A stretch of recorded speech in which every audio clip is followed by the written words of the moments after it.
Good morning students, welcome to my YouTube channel सेफी physics. आज शुरू कर रहे हैं चैप्टर नंबर 11। चैप्टर नंबर 11 का नाम है dual nature of radiation and matter. मतलब हम इसमें पढ़ेंगे रेडिएशन के बारे में और मैटर के बारे में, इनसे रिलेटेड पढ़ेंगे यहाँ पे। ठीक है, सबसे पहला टॉपिक है इसमें डुअल नेचर ऑफ रेडिएशन। देखिए, रेडिएशन का डुअल नेचर होता है। डुअल नेचर कैसे होता है? जब रेडिएशन ट्रेवल करती है कहीं पे भी, जब वो ट्रेवल करेगी तो वो रेज की फॉर्म में करेगी, मतलब रेडिएशन की फॉर्म में करेगी। ठीक है, या फिर उसको हम वेव्स बोल सकते हैं कि वेव्स की फॉर्म में ट्रेवल करेगी। बट जब कभी भी किसी भी सरफेस पे जाके ये वेव टकराती है और एनर्जी ट्रांसफर होती है वहां पे इसके टकराने से, तो वहां पर ये बिहेव करती है मैटर की तरह। वहां पर ये एक एनर्जी का सोर्स की तरह से काम करती है, एनर्जी प्रोवाइड करने का काम करती है उस सरफेस पे जिस पे जाके ये टकरा रही है। ठीक है, तो एक तरह से एनर्जी ट्रांसमिट होती है किस फॉर्म में? रेडिएशन की फॉर्म में, जब चलती है वेव्स और जब टकराती है तो मैटर। अब देखो एक बार समझ लेते हैं। Light has wave nature as well as particle nature. तो इसका वेव नेचर है लाइट का और एज वेल एज इसका पार्टिकल नेचर भी है।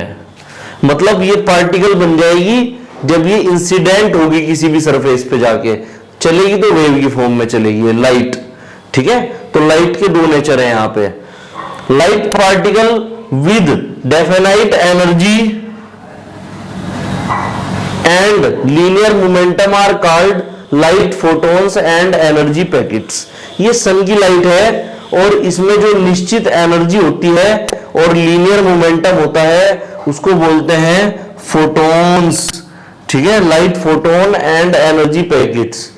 तो भाई यहां पर ये देखिए फोटोन वर्ड आ रहा है।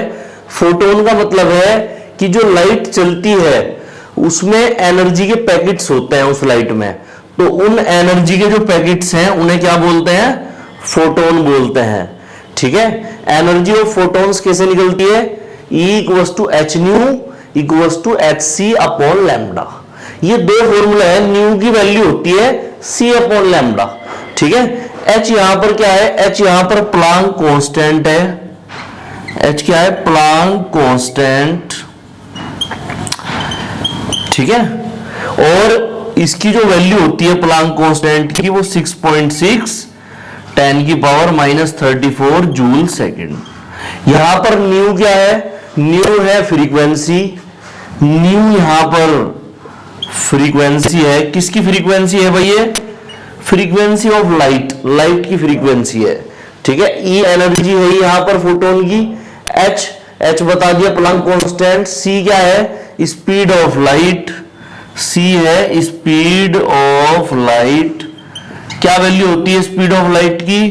3 10 की पावर 8 मीटर पर सेकेंड। यहां पर लैम्डा क्या है? लैम्डा है यहां पर वेवलेंथ। ये क्या है? वेवलेंथ। ठीक है, और यहां पर P जो डिनोट कर रहा है वो मोमेंटम को कर रहा है। P बराबर होता है H अपॉन लैम्डा, एक फॉर्मूला है, और बराबर E अपॉन C। दो फॉर्मूले होते हैं मोमेंटम के। एनर्जी को जूल में मापते हैं, मोमेंटम को किलोग्राम मीटर पर सेकंड में। तो ये एनर्जी हम किसकी निकाल रहे हैं? फोटोन की। और फोटोन कहां पर है? लाइट के अंदर है। तो ये इसको हम एनर्जी ऑफ फोटोन या एनर्जी ऑफ लाइट भी बोल सकते हैं। इसे मोमेंटम ऑफ फोटोन या मोमेंटम ऑफ लाइट भी बोल सकते हैं। देखिए भाई, इसके बाद आता है टॉपिक हर्ट्ज एंड लेनार्ड्स ऑब्जर्वेशन। तो हर्ट्ज ने और लेनार्ड ने ऑब्जर्वेशन किया है। ठीक है, हर्ट्ज जो फ्रीक्वेंसी की यूनिट है वो इन्हीं के नाम पर है, हर्ट्ज के नाम पर। ये एक साइंटिस्ट है जिन्होंने फ्रीक्वेंसी को एक्सप्लेन किया था। इसके बाद इसमें एक बार समझ लेते हैं अकॉर्डिंग टू थ्योरी। इस थ्योरी के हिसाब से if electromagnetic waves were spreading from the oscillator sparks, जो ऑसिलेटर में स्पार्क्स होते हैं वहां से इलेक्ट्रोमैग्नेटिक वेव फैल रही है। ठीक है, अगर ऐसा हो रहा है, ये स्पार्क बोलते हैं जो चमक निकलती है, जो चमक निकलेगी उसको बोलेंगे, वहां से वेव निकल रही है, इसका मतलब चमक की फॉर्म में। They would induce A current in the loop that would send sparks across the gap. तो ये इंड्यूस्ड हो जाएगा, इंड्यूस का मतलब उत्पन्न होना, तो वहां पर एक करंट उत्पन्न हो जाएगा इन इलेक्ट्रोमैग्नेटिक वेव्स की वजह से या फिर स्पार्क्स की वजह से, ठीक है। इन द लूप, लूप में that would send sparks across the gap, ये स्पार्क्स को भेजेगा कहां पर, गैप में। वो करंट जो चलेगा वो गैप में फ्लो होगा, या हम बोल सकते हैं स्पार्क्स जो चलेगी वो गैप में फ्लो होगी, ठीक है। स्पार्क्स में इलेक्ट्रॉन होते हैं, देखो इलेक्ट्रॉन उल्टी दिशा में चलते हैं करंट फ्लो के, करंट फ्लो अगर लेफ्ट टू राइट चल रहा तो इलेक्ट्रॉन राइट टू लेफ्ट चलेंगे। इसके बाद this awkward when hertz turn on the oscillator, ये हुआ जब हर्ट ने ऑसिलेटर को टर्न ऑन किया, producing the first transmission and reception of electromagnetic wave, और पहला ट्रांसमिशन हुआ इस तरह से और रिसेप्शन हुआ, ठीक है। वेव एक जगह से निकली दूसरी जगह वो रिसेप्ट हो गई, एक्सेप्ट हो गई, ठीक है, उसने गैप को फिल कर दिया।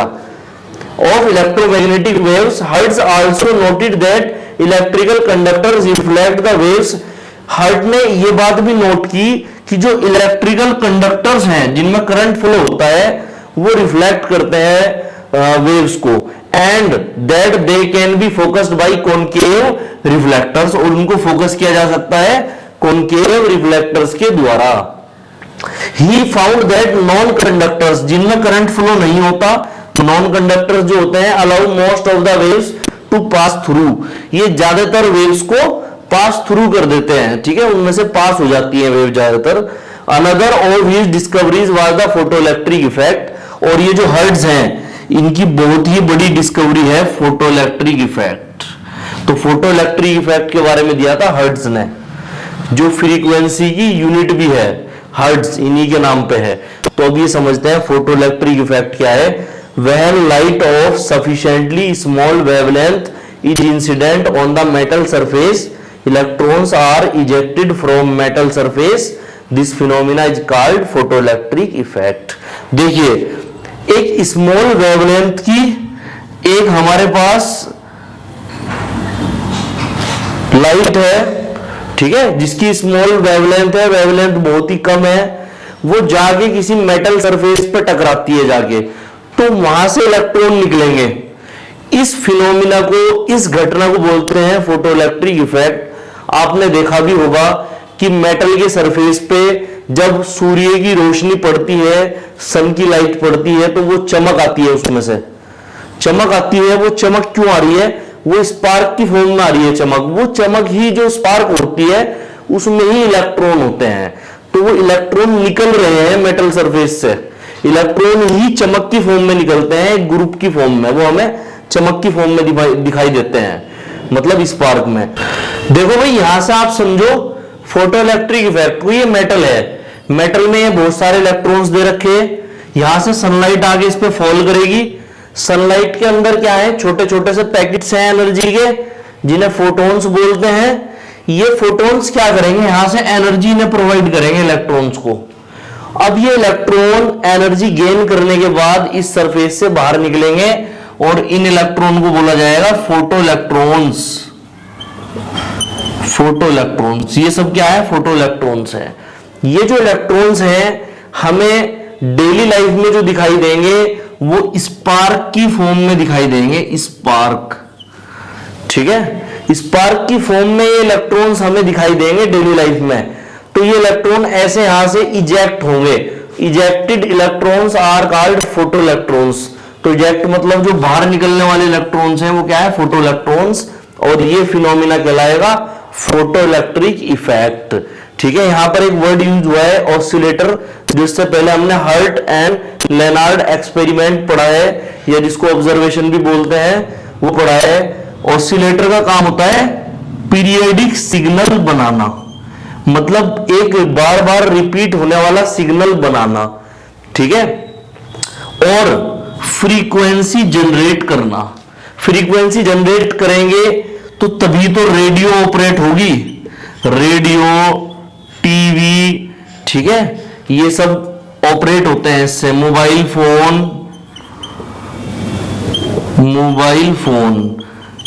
ये सब ऑपरेट करने का काम होता है ऑसिलेटर का। इनमें पीरियडिक सिग्नल, बार बार रिपीट होने वाला सिग्नल, और इनमें फ्रीक्वेंसी जनरेट करना, ठीक है, ये दोनों काम मुख्य जो काम है, इसके मेन जो वर्क है वो है ऑसिलेटर के।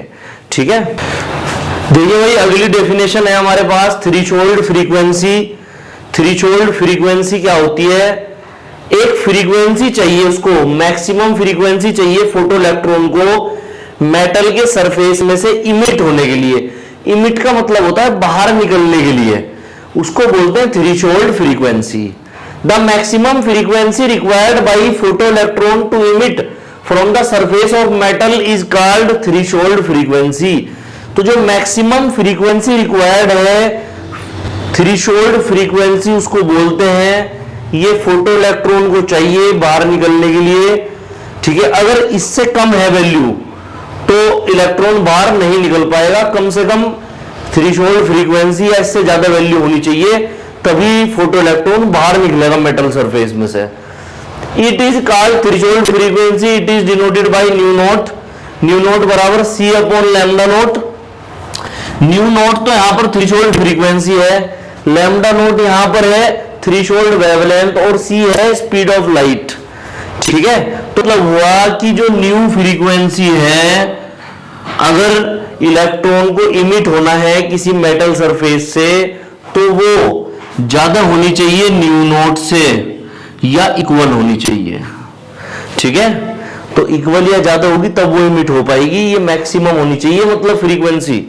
इसके बाद threshold wavelength, the minimum wavelength required by a photoelectron to emit from the surface of metal is called threshold wavelength, it is denoted by lambda not.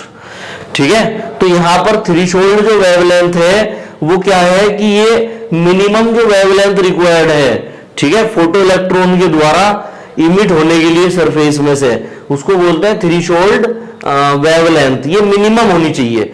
सीधी सी बात है, जब न्यू नॉट को आप नीचे रखोगे, बड़ी वैल्यू नीचे रखोगे, तो डिवाइड करके छोटी वैल्यू आएगी, मिनिमम आएगी।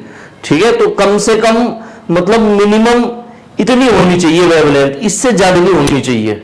यहां पर इससे ज्यादा अगर वेवलेंथ हुई तो फोटो इलेक्ट्रॉन इमिट नहीं होगा सरफेस ऑफ मेटल में से, तो इससे कम क्या होनी चाहिए, इसकी वेवलेंथ होनी चाहिए। तो यहां पर जो लैम्डा की वैल्यू है वो कम होनी चाहिए, लैम्डा नॉट से या इसके बराबर होनी चाहिए, तभी इमिट हो पाएगा, नहीं तो इमिट नहीं हो पाएगा यहां से फोटो इलेक्ट्रॉन। लैम्डा नॉट बराबर सी अपॉन न्यू नॉट। ठीक है, इसके बाद आता है वर्क फंक्शन। ये जो वर्क करता है मेटल के सरफेस में से बाहर निकलने के लिए फोटो इलेक्ट्रॉन, उसे बोलते हैं work function. The maximum energy required by a photo electron to emit the surface of metal is called work function, it is denoted by W। तो जो मैक्सिमम एनर्जी रिक्वायर्ड है फोटो इलेक्ट्रॉन के द्वारा surface में से emit होने के लिए, उसे बोलते हैं वर्क फंक्शन। ठीक है, तो एनर्जी जो होनी चाहिए इलेक्ट्रॉन के पास, अगर उसे इमिट होना है सरफेस में से, तो ई जो एनर्जी है वो कितनी होनी चाहिए, ज्यादा होनी चाहिए वर्क फंक्शन से, या फिर इसके इक्वल होनी चाहिए, तभी निकल पाएगा, क्योंकि ये मैक्सिमम एनर्जी है। W equals to H nu naught बराबर H C upon lambda naught. यहां पर फ्रीक्वेंसी को हर्ट्ज में मापते हैं, वेवलेंथ को मीटर में, और वर्क फंक्शन को जूल में। देखो यहां पर ये मेटल है आपके पास, ये मेटल है। अब ये फोटो इलेक्ट्रॉन यहां पे जो वर्क करेगा, क्योंकि इस इलेक्ट्रॉन को फॉर एग्जांपल इसे आपने एनर्जी दे दी, ये फोटोन का पैकेट ऐसे मिल गया, तो एनर्जी वर्क फंक्शन से ज्यादा होनी चाहिए या इक्वल होनी चाहिए, तभी सरफेस से बाहर निकलेगा ये, नहीं तो निकल नहीं पाएगा। तो ये इलेक्ट्रॉन अब यहां से और यहां तक जाने के लिए, इसके सरफेस पर आने के लिए मेटल के, यहां पर वर्क करेगा, उसे वर्क फंक्शन बोलते हैं W। ठीक है, ये सरफेस है मेटल, तो सरफेस तक आना एक अलग बात है, फिर वो बाहर निकल के जाएगा वो एक अलग बात है। तो सरफेस तक आना और यहां से बाहर निकलने के लिए इसे वर्क करना पड़ता है, work function, surface of metal. देखिए भाई, इसके बाद आते हैं law of photo electric effect. Photo electric effect के कुछ नियम हैं। नंबर फर्स्ट लॉ पढ़ लेते हैं एक बार। The rate of emission of photo electrons from the metal surface is directly proportional to the intensity of the incident light on metal surface।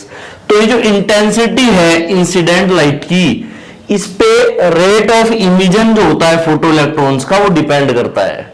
मतलब सीधी सी बात यह है कि इंटेंसिटी अगर बढ़ाओगे, इंटेंसिटी होती है प्रकाश की तीव्रता, मतलब क्वांटिटी ऑफ लाइट। अगर आप क्वांटिटी बढ़ाओगे तो उससे ज्यादा इलेक्ट्रॉन्स की संख्या निकलेगी।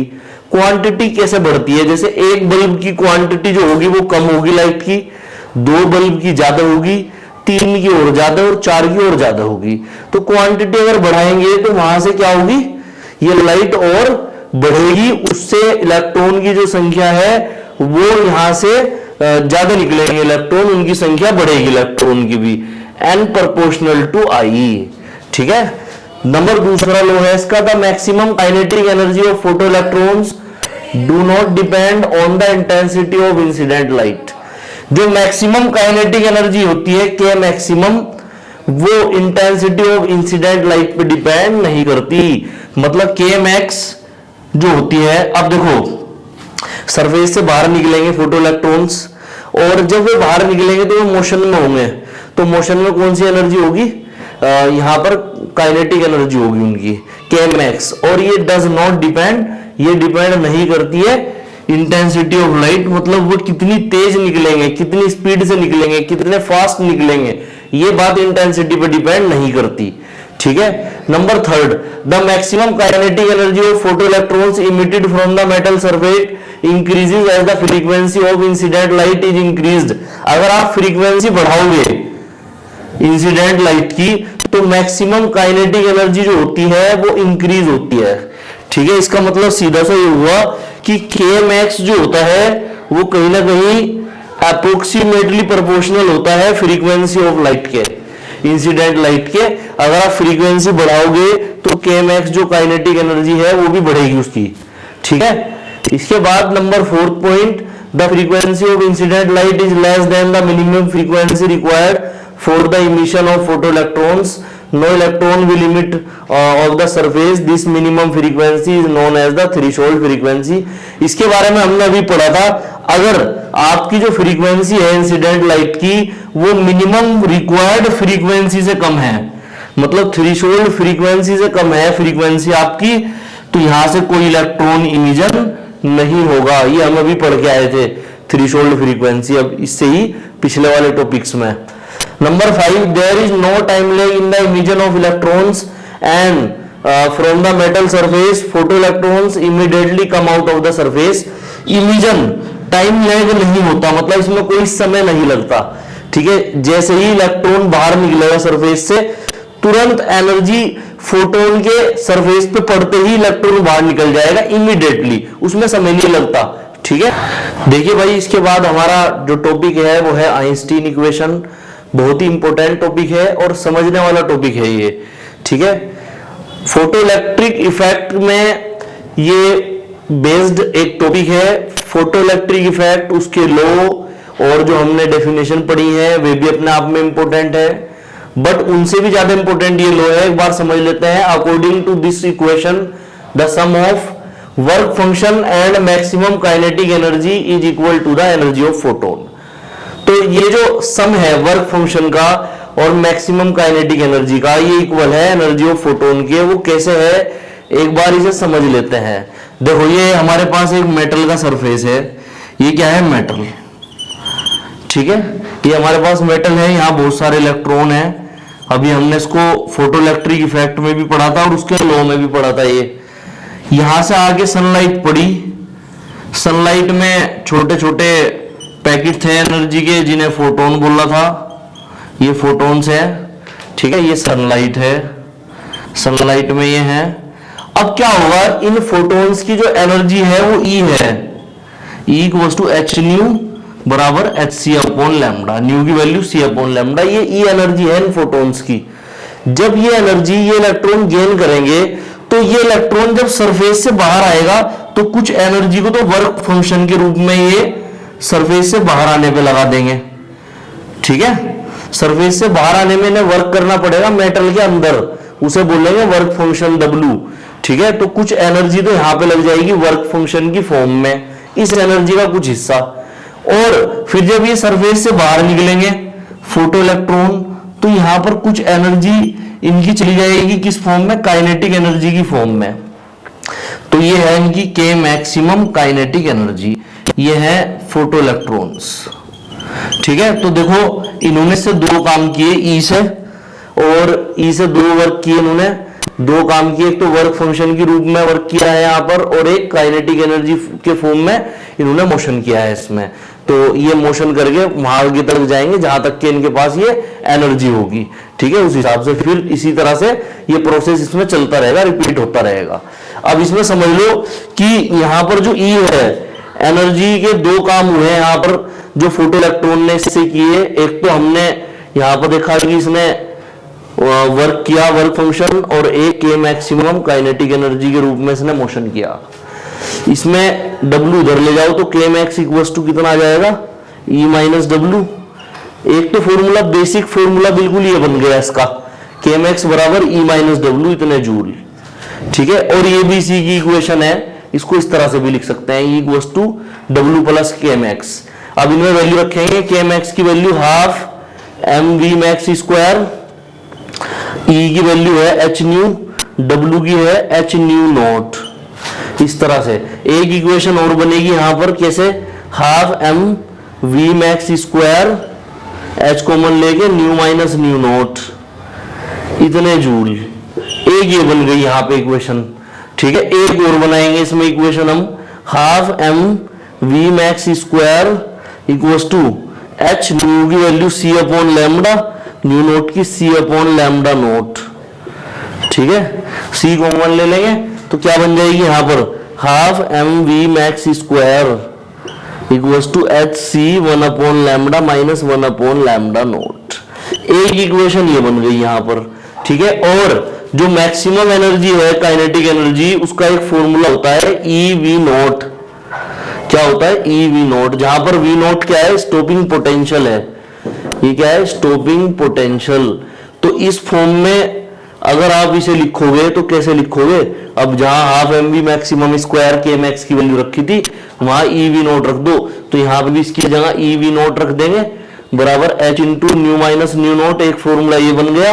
और एक यहां पर इसकी जगह पर भी ई वी नोट रख देंगे, H C one upon lambda minus one upon lambda naught. इतने जूल, जूल जूल में रहेगी हमेशा एनर्जी यहाँ पे। और हैंस प्रूव्ड, ये प्रूव हो गई कौन सी, Einstein equation. Law of Einstein equation, ये ऐसे ही लॉ है जैसे हमने अभी पढ़े थे फोटो इलेक्ट्रिक इफेक्ट के लॉ।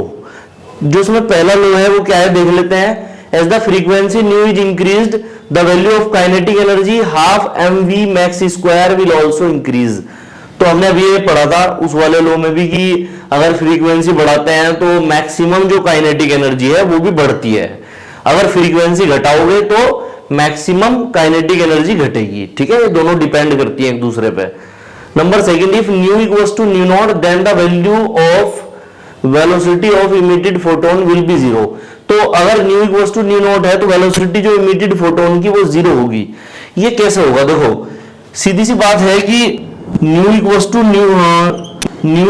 न्यू जीरो है फॉर एग्जांपल, तो यहां पर वेलोसिटी जीरो कैसे हो गई। आइंस्टीन इक्वेशन क्या है, half M V max square और H nu minus nu naught है, और न्यू नॉट के बराबर है, तो न्यू की वैल्यू न्यू नॉट रख दो, इससे कैंसिल हो गया। यहाँ क्या बन गया, जीरो, जीरो मल्टीप्लाई एच में जीरो, और वी मैक्स स्क्वायर भी क्या आ जाएगा, जीरो, क्योंकि ये सब जीरो में चला जाएगा उधर, तो वी मैक्स भी कितना आ जाएगा, जीरो, और वी मैक्स जीरो तो वी भी जीरो ही होगा यहाँ पे। ठीक है, तो सेम एज ऐसे ही वी मैक्स जीरो तो वी भी जीरो। अगर मैं के रखू यहाँ पर तो हाफ एम वी स्क्वायर हो जाएगा फॉर्मूला। ठीक है, इस तरह से जीरो हो जाएगा। या फिर इसको ऐसे समझ लो, अगर डायग्राम से समझते हो तो ऐसे समझो कि सरफेस पे वो आया, मतलब जाके फोटोन आगे टकराया सरफेस पे, और जो इलेक्ट्रॉन को एनर्जी मिली उससे बस वो वर्क फंक्शन कर पाया, काइनेटिक एनर्जी उसके पास नहीं रही, काइनेटिक एनर्जी जीरो हो गई, वो उससे बाहर नहीं निकल पाया, बस वर्क फंक्शन करके सरफेस तक आ पाया है फोटो इलेक्ट्रॉन। ठीक है, number third, the photo electrons will emit from the metal surface when the frequency of incident light photons is more than threshold frequency. तो ये तो सीधी सी बात है, अगर फ्रीक्वेंसी थ्रेशोल्ड फ्रीक्वेंसी से ज्यादा है तभी फोटो इलेक्ट्रॉन्स इमिट होंगे सरफेस से। ठीक है, तो यहाँ पर उनके पास काइनेटिक एनर्जी भी होगी, मैक्सिमम काइनेटिक एनर्जी, जिससे वो बाहर मोशन करेंगे। इसके बाद number 4, there is no time lag in the emission of photo electrons. जैसे ही फोटोन आगे सरफेस पर टकराएगा तुरंत वहां से एक फोटो इलेक्ट्रॉन बाहर निकल जाएगा। इसके बाद समझते हैं stopping potential. The negative value of electric potential when photo electric current becomes zero. जब फोटो इलेक्ट्रिक करंट क्या हो गया, जीरो हो गया, तब निगेटिव वैल्यू जो होगी इलेक्ट्रिक पोटेंशियल की इज कॉल्ड स्टॉपिंग पोटेंशियल और cut off potential, it is denoted by V naught. ठीक है, मतलब यहां जो है जो फोटो इलेक्ट्रिक करंट है वो तो जीरो हो गया, ठीक है, और जो वी नॉट है वो निगेटिव वैल्यू के इक्वल होगा वी की। ये देखिए यहां पर ये स्पेशल केस है स्टॉपिंग पोटेंशियल का, क्योंकि आपने जो पढ़ा है वो फर्स्ट बुक में ओम्स लॉ के हिसाब से V proportional to I। Current है तभी पोटेंशियल है, करंट नहीं है तो पोटेंशियल भी नहीं होता उस लॉ के हिसाब से। बट ये एक स्पेशल केस है कि I जीरो के होने के बाद भी निगेटिव पोटेंशियल इसमें होता है, जिसे स्टॉपिंग पोटेंशियल बोलते हैं। और ये आइंस्टीन इक्वेशन में कैसा आता है, के मैक्स बराबर ई वी नॉट, ये फॉर्मूला होता है। के मैक्स की value half M V max square रख सकते हैं, इतने जूल। देखिए अब पढ़ते हैं मैटर वेव्स के बारे में। A wave is associated with the moving particle such as photon, electron, ETC. तो एक वेव एसोसिएट है मूविंग पार्टिकल जैसे कि फोटोन, इलेक्ट्रॉन, ईटीसी, इन सबसे। दे एग्जिबिट वेव नेचर, इनका वेव नेचर है। These waves associated with the particles are known as matter waves और डी ब्रोगली वेव्स। तो ये जो वेव्स नेचर वाली वेव्स हैं इन्हें मैटर वेव्स या डी ब्रोगली वेव्स बोलते हैं। ठीक है, इसमें वेवलेंथ का हम फॉर्मूला निकालते हैं। तो वेवलेंथ का इसकी कैसे फॉर्मूला निकालते हैं, डी ब्रोगली वेवलेंथ जिसे बोलते हैं। उसके लिए आप एनर्जी को लिखो। एनर्जी का आपने क्या फॉर्मूला पढ़ा है, आइंस्टीन इक्वेशन से E equals to mc square. ठीक है, इक्वेशन 1 नंबर 1 डाल लेंगे। m मास है पार्टिकल का, c स्पीड ऑफ लाइट है। ठीक है, तो speed of light c 3×10⁸ metre per second. Particle अगर फोटोन है तो मास ऑफ फोटोन m होगा यहाँ पर। E एनर्जी ऑफ फोटोन या सनलाइट। एक और फॉर्मूला है एनर्जी का, E इक्वल्स टू जो हमने अभी पढ़ा, E equals to h nu equation 2। ठीक है, दोनों को बराबर रख लेंगे by equation 1 and 2। Equation 1 and 2 E equals to mc square बराबर h न्यू। तो यहां पर mc स्क्वायर किसके इक्वल आ गया, h न्यू के इक्वल। m बराबर h nu upon c square, ये आ गया मास। ठीक है, इसको मास को इक्वेशन 3 मान लो। हमारे पास जो मोमेंटम का फॉर्मूला होता है, मोमेंटम बराबर क्या होता है, मोमेंटम P बराबर mv। तो v की जगह पर c लेंगे, यहां पर speed of light c, P बराबर यहां पर m की वैल्यू रख दो h nu upon c square into c से एक पावर कट के P बराबर h न्यू अपॉन c। ठीक है, ये मोमेंटम आ गया हमारे पास। इसको और आगे सोल्व करेंगे अभी। यहां पर हम इसको इक्वेशन 4 डाल लेते हैं। ठीक है, हमारे पास जो फॉर्मूला है वो क्या होता है, जो हमारे पास अगर हम वेवलेंथ निकालें, फ्रीक्वेंसी और वेवलेंथ में एक रिलेशन होता है कि फ्रीक्वेंसी जो होती है, फ्रीक्वेंसी न्यू बराबर c अपॉन लैम्डा।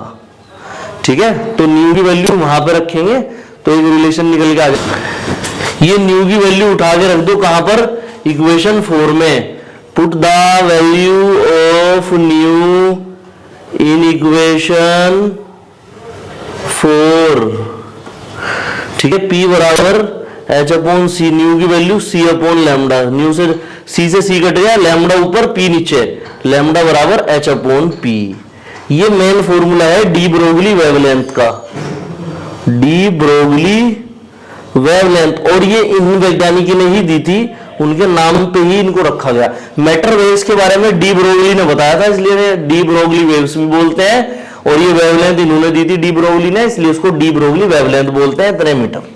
ठीक है, मोमेंटम जो है यहाँ पर, मोमेंटम का एक फॉर्मूला और होता है P इक्वल्स टू mv। इसलिए हम यहाँ पर लैम्डा बराबर h अपॉन mv लिख लेंगे इसे। ठीक है, P की जगह mv लिख लो, equation number 5। Kinetic energy K बराबर हाफ mv स्क्वायर, ये भी पढ़ा हमने। ठीक है, तो हम इसमें क्या करते हैं, काइनेटिक एनर्जी में mv की वैल्यू निकालने के लिए m से ऊपर मल्टीप्लाई m से नीचे, तो 2m उधर ले जाओ, 2m के बराबर mv का होल स्क्वायर और mv बराबर आ जाएगा अंडर रूट 2m के। तो mv की वैल्यू उठा के इक्वेशन 1 में रखेंगे बाई इक्वेशन 5, इक्वेशन 5 से लैम्डा बराबर h upon under root 2m के, एक फॉर्मूला ही आ जाएगा।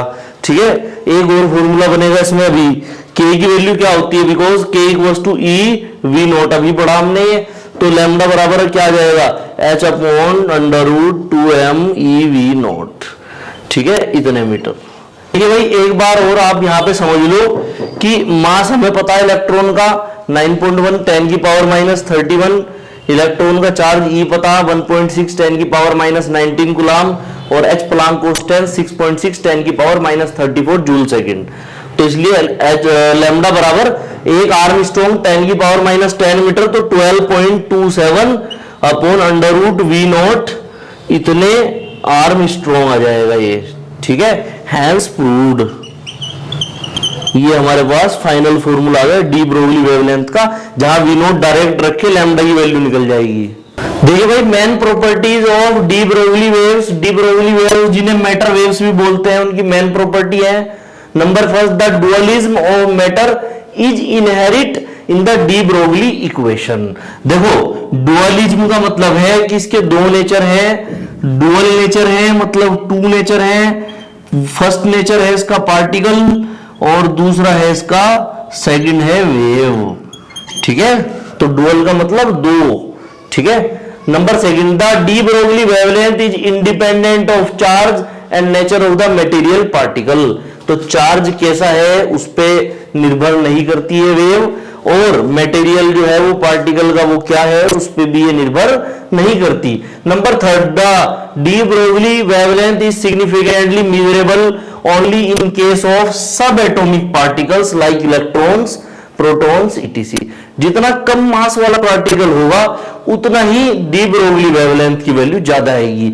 मतलब माइक्रोस्कोपिक जो पार्टिकल्स हैं उनके लिए मेजरेबल है जो बहुत छोटे होते हैं, बट जो मैक्रोस्कोपिक जो बहुत बड़े होते हैं उनके लिए मेजरेबल नहीं है, क्योंकि लैम्डा इनवर्सली प्रोपोर्शनल है अंडर रूट एम के। लैम्डा इक्वल्स टू क्या होता है, लैम्डा इक्वल्स टू होता है h upon under root 2m के। तो m के अंडर रूट m के क्या है, इनवर्सली प्रोपोर्शनल है, डी ब्रोगली इक्वेशन से। ठीक है, तो m की वैल्यू अगर कम है तो लैम्डा की वैल्यू ज्यादा होगी, और सबसे कम मास किसका होता है, इलेक्ट्रॉन का। तो डी ब्रोगली वेवलेंथ मैक्सिमम है किसके लिए, इलेक्ट्रॉन के लिए। तो it is maximum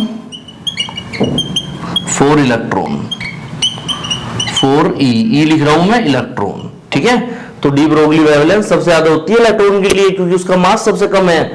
number 4, the matter wave incorporates the Heisenberg's uncertainty principle. According to this principle it is not possible to measure both position and momentum. देखो, जो Heisenberg uncertainty principle है वो समझ लो वो क्या है, उसके हिसाब से एक ही समय पर आप पोजीशन और मोमेंटम दोनों को मेजर नहीं कर सकते।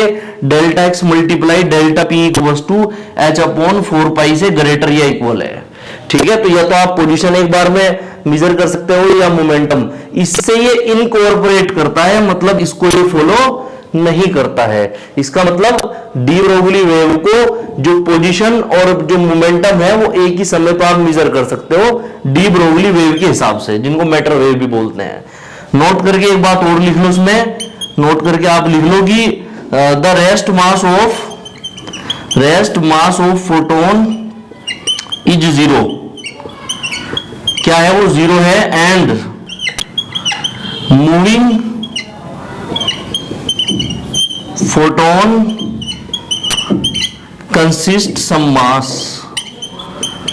तो जब मूव करता है फोटोन तब उसके पास मास होता है, मतलब काइनेटिक मास उसके पास होता है या डायनेमिक मास उसके पास होता है। जब वो मोशन में होता है तो उसको डायनेमिक बोलते हैं, तो डायनेमिक मास होता है। बट जब वो रुका हुआ होगा फोटोन रेस्ट में होगा तो मास 0 होगा वहां पर।